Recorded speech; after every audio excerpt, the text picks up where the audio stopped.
It's 8:30. Good morning. I'm Ian Crouch with Hunter News.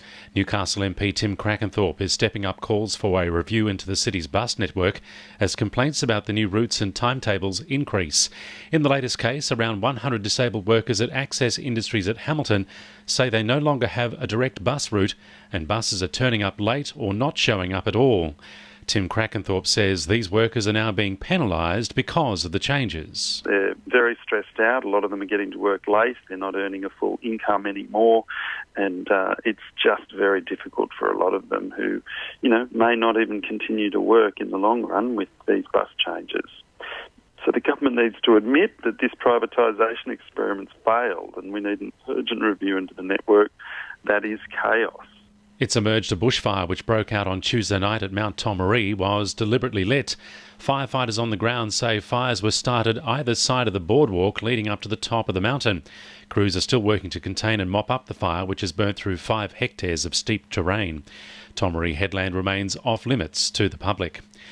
CEO of NIB Mark Fitzgibbon says the private health insurance sector would be open to working with governments, but the opposition's proposal to cap insurance premiums would be a bad move. Many insurance companies believe governments should instead be looking at ways to work with insurers and hospitals instead to improve competition and efficiency and relieve pressure on costs and premiums.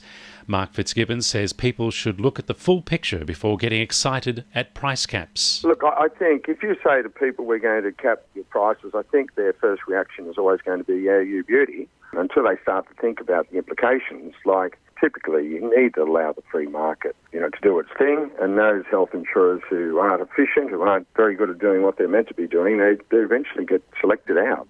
Anglers face big fines if they're found catching kingfish near a Port Stephens fish breeding pen. A ban on fishing for the predatory species around the pen has been extended until February after 20,000 kingfish escaped when the enclosure was wrecked by rough seas last month.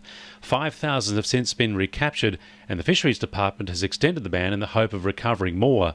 In the meantime, anyone found catching kingfish near the pen can face a fine of $22,000 or 6 months jail. The Hunter region's white wine is being put under the spotlight as part of a new psychological study monitoring consumer behaviour. A collaboration between the University of Newcastle and the Hunter Medical Research Institute will see participants answer a survey about drinking habits and taste observations about the new wine, the variety of which is being kept top secret. Swiss psychology student Evelyn Fry is in Newcastle to complete her master's and is leading the study. She says she heard about the Hunter Valley wine region all the way from back home. Because I heard about this really famous region, and we also have already a trend in Europe with this particular wine type. It's really popular already over there, so I was interested to find out how it works here. Briefly, former Hunter Catholic priest Vincent Ryan has been ordered to stand trial, accused of sexually and indecently assaulting 3 young boys dating back to the 1970s. Sport for our sponsor, PRD Nationwide East Maitland. Fans may have been denied the opportunity to see the Knights' new-look team in action, but it didn't stop the boys from racking up a trial match victory in Melbourne.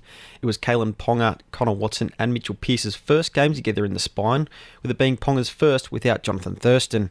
Ponga told Fox Sports he's loving playing alongside his new halfback. It's exciting and I'm just trying to learn as much as I can. He's the GOAT. He's my favourite player. I'm loving playing with Pierce. He's awesome. Locally, Newcastle League boss Matt Harris is in favour of giving Cessnock recruit Paul Carter a chance to resurrect his career. Carter was sacked from all 3 of his previous NRL clubs and narrowly avoided jail earlier this year.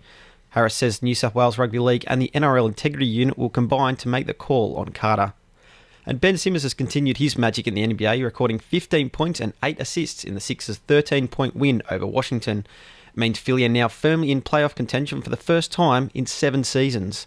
That's sport. I'm Josh Sim. And the winning numbers in Wednesday Lotto are 37, 20, 32, 31, 6 and 14, and the supplementaries are 26 and 8. 2NURFM News Time, 26 to 9.